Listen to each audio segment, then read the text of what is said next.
पत्नी को जहर पिलाकर मौत के घाट उतारने वाले हत्यारे पति को पुलिस ने दबोचा। पत्नी के चरित्र पर आरोपी पति को था संदेह। रीवा के समान थाना पुलिस के द्वारा 6 माह पूर्व पत्नी की हत्या कर फरार हुए आरोपी को आज धर दबोचा गया। पकड़े गए आरोपी पति ने पुलिस के सामने पत्नी की हत्या से जुड़े कुछ राज खोले हैं। दरअसल हत्यारा पति अपने पत्नी के चरित्र पर संदेह करता था और उसी के चलते पत्नी को जबरन जहर पिलाकर उसकी हत्या की वारदात को अंजाम दिया है। घटना के बाद से ही आरोपी फरार था, जिसकी पुलिस के द्वारा लगातार तलाश की जा रही थी।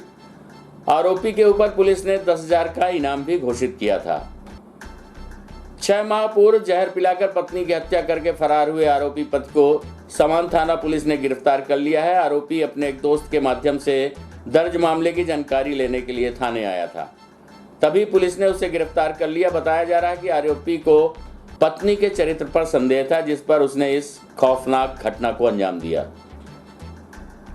दरअसल बीते दिनों समान थाने के बाणसागर कॉलोनी निवासी साधना त्रिपाठी को उसके पति विवेक त्रिपाठी ने 26 दिसंबर 2020 की शाम जबरदस्ती मुंह दबाकर जहर पिला दिया था, जिसके बाद वो मौके से फरार हो गया था तथा बाद में उनकी बेटी महिला को अस्पताल लेकर जहां 2 दिन बाद इलाज के दौरान महिला की मौत हो गई।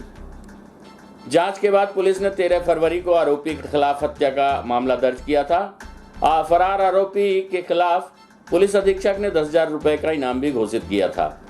हत्या के 6 माह बीत जाने के बाद आज आरोपी समान थाने में दर्ज किसी अन्य मामले की जानकारी लेने के लिए रीवा आया था, लेकिन वो कुछ समझ पाता इससे पहले ही पुलिस को भनक लग गई और आरोपी को घेराबंदी कर उसे गिरफ्तार कर लिया गया। पुलिस ने थाने लाकर उससे पूछताछ की तो आरोपी द्वारा दी गई जानकारी से भी पुलिस चौंक गई। पुलिस द्वारा की गई पूछताछ में आरोपी पति ने बताया कि वह अपनी पत्नी के चरित्र पर संदेह करता था। इस बात को लेकर काफी समय से उन दोनों के बीच विवाद चल रहा था। 20 दिसंबर को अपने गांव से पत्नी के पास आया और घटना दिनांक को वह पत्नी व बेटे का इलाज करवाने भी ले गया था, लेकिन रात में फिर उनके बीच विवाद हो गया और उसने जबरन अपनी पत्नी को जहर पिला दिया। आरोपी ने बताया कि उसने जहर की शीशी पहले से खरीदकर जेब में रखी थी और घटना के बाद वह मौके से फरार हो गया था।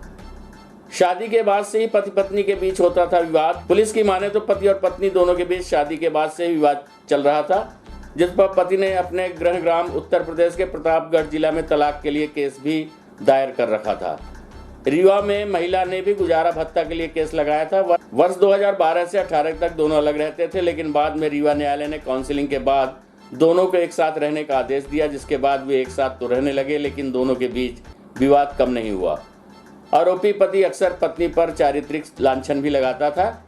पत्नी के चरित्र पर संदेह के चलते आरोपी पति ने अपने पुत्र को न्यायालय के सामने अपनी संतान मानने से इनकार कर दिया था, जिसके बाद इस बात की पुष्टि को लेकर न्यायालय ने आरोपी और बच्चे का डीएनए परीक्षण भी करवाया था, लेकिन आरोपी पति ने जांच रिपोर्ट आने के पहले ही पत्नी की जीवन लीला समाप्त कर दी।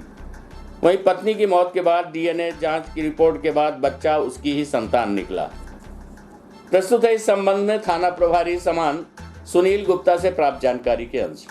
क्या पूरा मामला कहां से गिरफ्तार किया गया? ये हत्या के आरोपी जिस पे 10,000 का इनाम था, विवेक त्रिपाठी, रहने वाला प्रतापगढ़ मूलतः उत्तर प्रदेश का है और यहाँ वर्तमान में बाणसागर कॉलोनी के पास घर था, वहाँ रह रहा था।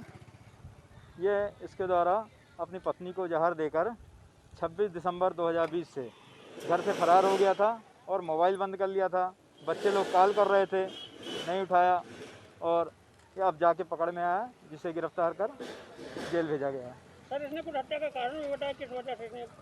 ये पत्नी के से विवाद चलता था, उसको लेके इनको आपस में न्यायालय में प्रकरण भी चल रहे थे और जिस दिन घटना किया है उस दिन भी झगड़े हुए हैं और झगड़े के कारण इसने ये घटना को पारित किया। कहाँ से गिरफ्तार किया गया सर आरोपी को? इसको यहाँ रीवा से बस स्टैंड से अपने दोस्त किसी से मिलने आया था, इसी संबंध में मुख्य जानकारी लगने पर इसको गिरफ्तार किया गया।